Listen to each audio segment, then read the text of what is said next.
Are you familiar with your genitals? Do you know how to talk about your genitals, or do you even have shame around your genitals? Hi, I'm Dan Powers with Beyond the Bedroom, and I've got two people with me today. They're going to talk about a project that they've got and an event that we're going to be doing and hosting here in Colorado with Beyond the Bedroom, almost the other company I'm working for. But I have Hazel Grace, and go ahead and why don't you just take it away? Okay, so my name is Dr. Hazel Grace, and I am so excited to be leading Boulder's first combination in the same day, the Cock and the Pussy Project. And I'm excited that Ryle is going to be co-leading with me again. We had such an amazing time 2 months ago in Boulder.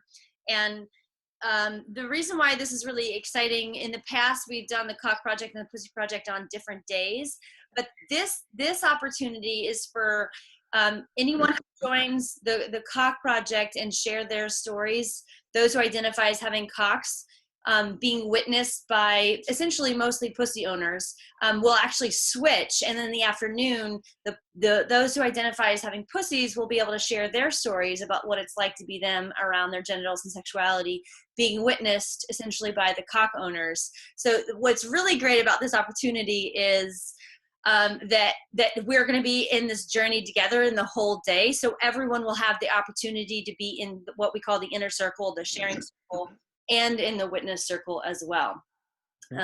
So now you say that the cock owners are going to be witnessed by the vagina owners, but the cock owners are still going to be in the room. So it's really, they're going to be witnessed by all, right? That is true. Yeah. So Okay. essentially, whenever there's one person talking, the whole room is witnessing them. Yes. And there's a particular role that the outer circle has.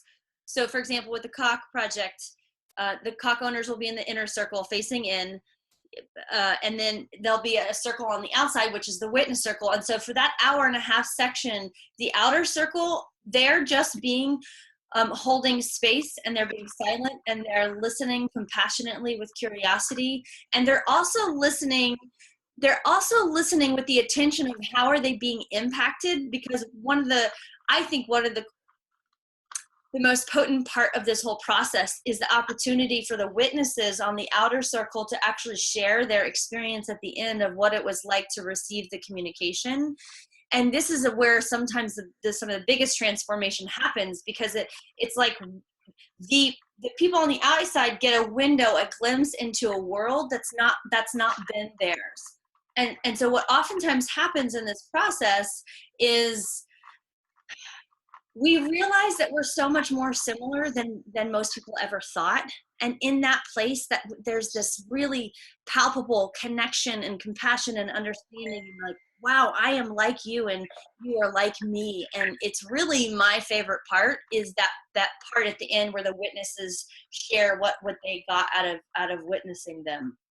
So I want to pass it over to Ryle. Ryle is an amazing facilitator. He has years of experience facilitating all kinds of groups. And so what's really unique for Ryle a month and a half ago is that he led this for the first time as he experienced it for the first time also. And I just want to pass it to Ryle and hear why you're excited, and or what did you experience that had you say yes again, Ryle?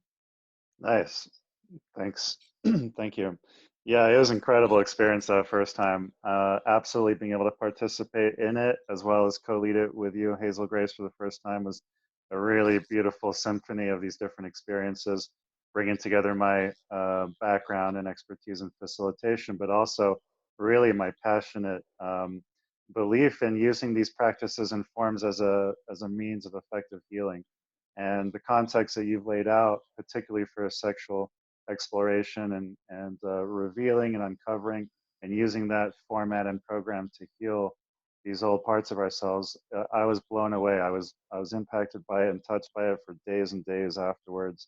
It was all I could talk about with everyone I came into contact with, and really I didn't know the potency of what's possible in the format of getting in one case men in the inner circle to talk about their past, their history, their relationship to sexuality. But really the critical piece for me was being witnessed, like you said, by the other side, and really being able to connect these two often divided sides together in mutual compassion, understanding, empathy, awareness, and everything. And when the outer circle came to share at the end of the program, it was so moving to hear how they had been impacted by what had transpired in the inner circle.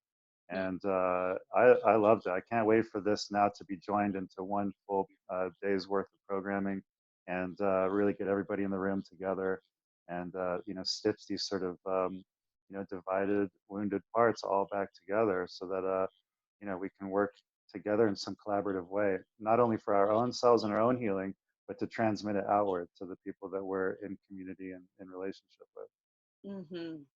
Beautiful. So let me jump in and ask a quick question, and either of you can answer it. But a number of people don't like to necessarily jump in and be the center of attention. Does everybody have to share on their genitals? Great question, Dan. And what I want to say is that no one actually has to sit in the inner circle. If someone wanted to sit in the witness circle in the morning and the afternoon, that's welcome. And if someone chooses to be in one of the inner circle, the sharing circle, they actually don't have to share. They can listen and not share the whole time. No one's required to share. And what I also want to say is that the format, we spend an hour before we actually get into the sharing process. And that hour is spent creating what I call a group ground of health, this really deep rapport, trust, creating the safest possible container, which includes warming up exercises of practicing authentic relating, owning our experience, and creating confidentiality boundaries so that people feel as safe as possible. And oftentimes what I've heard from people is they'll say, I didn't think I was going to share, and I couldn't believe, I was amazed how safe I felt by the time we got to the sharing process. Nice. Yeah, I know I've witnessed one of these back in the early days when you were running it. And yeah, it was a really safe space for people to share or not share if they didn't want to. And I was really, truly amazed at the number of people that actually did have a voice and want to speak up. So I think that's a great testament to you. Awesome. So later in the evening, we're going to be doing something called a cock and pussy puja. And the idea of a puja is it's a ceremonial ritual of communication that we're doing and honoring. And, why don't we talk a little bit about that? So yeah, why don't you go ahead? So Dan and I will actually be leading that during the evening at 7 to 10 p.m. And what I like to think of puja is a sacred mirror ceremony. And when I say mirror ceremony, we'll have an opportunity to be connecting one-on-one with multiple people in the group that night, and we'll be leading you through different processes, which actually takes what you learned or experienced or witnessed or felt during the Cock and the Pussy project during the day, and we actually move it into more of an experiential. And there will be the possibility of nudity in that we might, if you feel comfortable, and you might actually have the opportunity to be seen, have your genitals be seen, but there will be no direct genital touching or genital contact at all. And everyone's going to go at their own pace. And the idea is that when you're partnered with each person, we're going to be guiding you through different experiences so that you can have the opportunity to continue releasing even more shame and or being seen and honored and celebrated, which is also a really important ingredient and component to experiencing more freedom and celebration, is actually claiming and celebrating. It's not all, it's important to note that all of these processes, it's not just focusing on the dark and the shame and the shadow, and it's also celebrating and claiming, which can also help us release anything that's no longer serving us. Right, and I think that's the beauty of this puja at the end, after talking about the different things that have shamed us around our genitals, now being able to take it to a place of being able to be empowered around our genitals, whatever genital type you might have. Mm-hmm. So I think it's going to be a really fun event to have and witness and participate in as well. Yeah, and it moves it from the talking piece, which is important, and it also moves it more into the embodiment piece. And we Mhm. actually put more attention on the actual our bodies. Yeah, Yep, perfect. great, Okay, well, I think that that's pretty good coverage of everything that's going on. great. If you've got questions, feel free to reach out to us. You can find us on bedevents.com or on our Facebook pages, anywhere else. HazelGraceYates.com or the Okay, Facebook page. Yeah, okay. And Ryle, do you have any contact information?